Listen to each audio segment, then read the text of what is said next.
we're joined now by Sam Omatseye, who is the chairman Editorial Board of the National Daily Newspaper. I beg your pardon? Nation Newspapers. Thank you for coming out this morning. I didn't know where that came from. Okay, well, looking at the developments as it's playing out now, I mean, there's always comments coming through, people arguing on both sides of the divide, either for the matters of River State or for the budget, or how political parties should even conduct themselves ahead of the elections. But you're aware of all that is going on. Start off with the budget. What do you think of that directive by the APC to their members? It's very interesting that there have been various points of views on this issue. It shows that as a democracy, we are rolling up to expectation at this level. When the directive came, that the APC legislators should, as it were, filibuster on the issues of ministerial nominee, the budget, the service chiefs. I thought to myself, this is high-stakes politics. This is bringing the issues of Rivers State to the plate of national discourse in the way it should be. The issue has been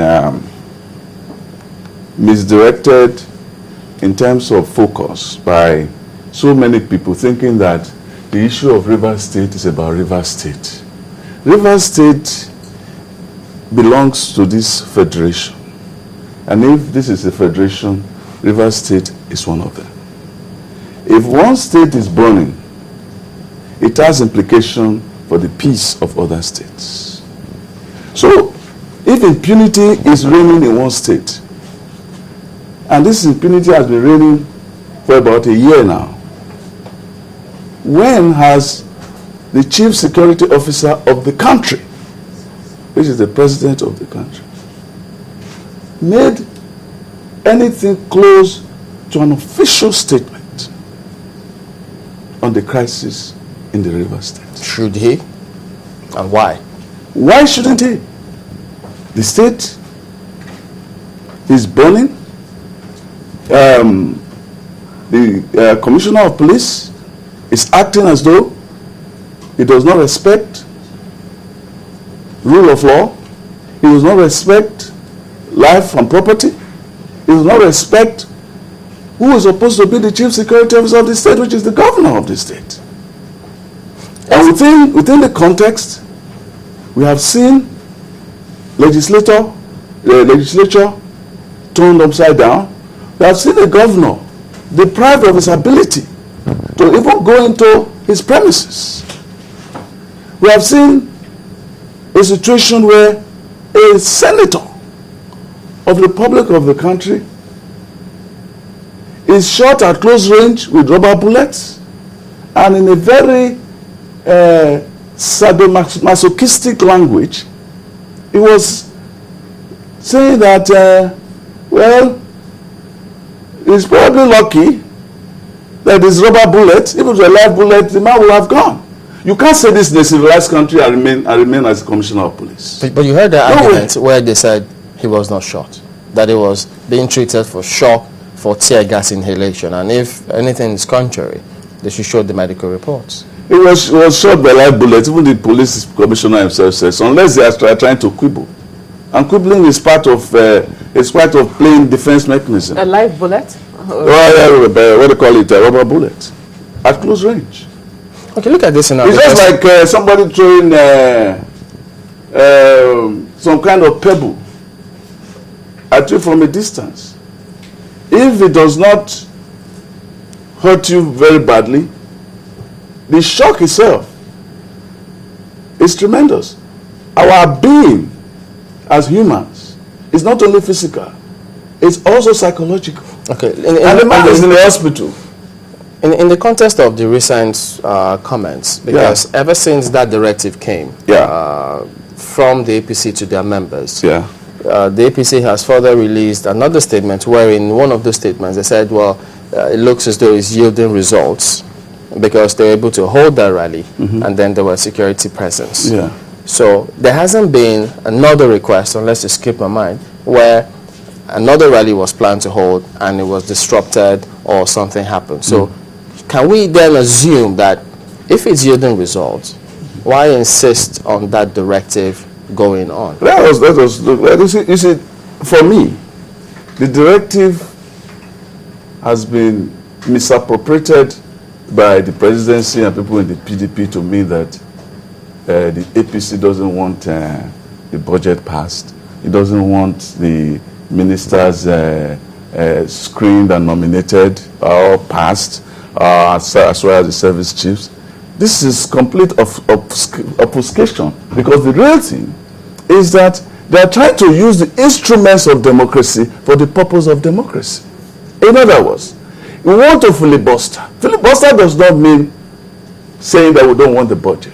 We're saying that there is a high-stake principle involved here.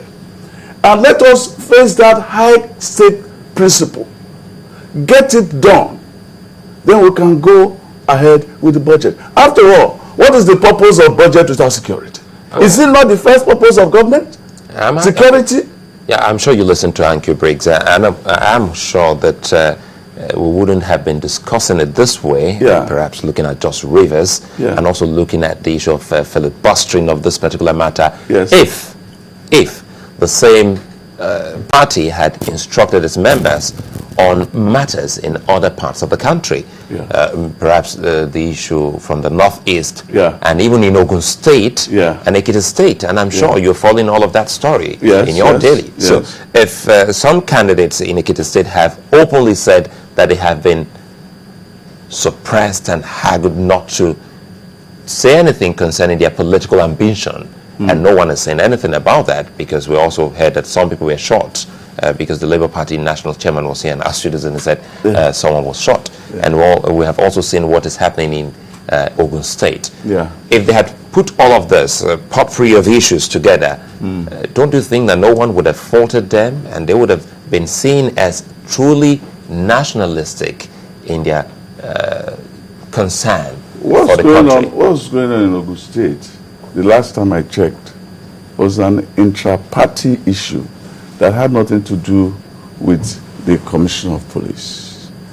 Granted. But the police was involved. They have nothing to do with the Commissioner of Police going head-to-head with the institutions of state. It has nothing to do with that.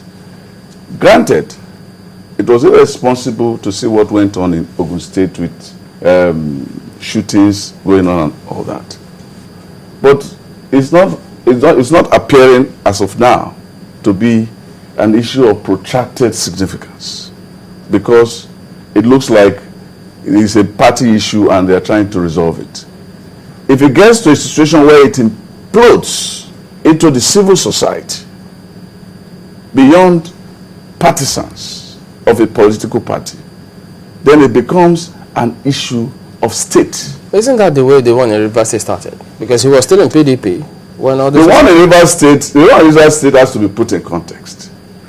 The problem of Rivers State began even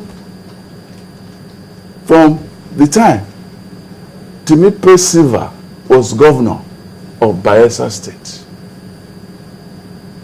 When Rotimi Amechi, as head of the Governors Forum before it splintered,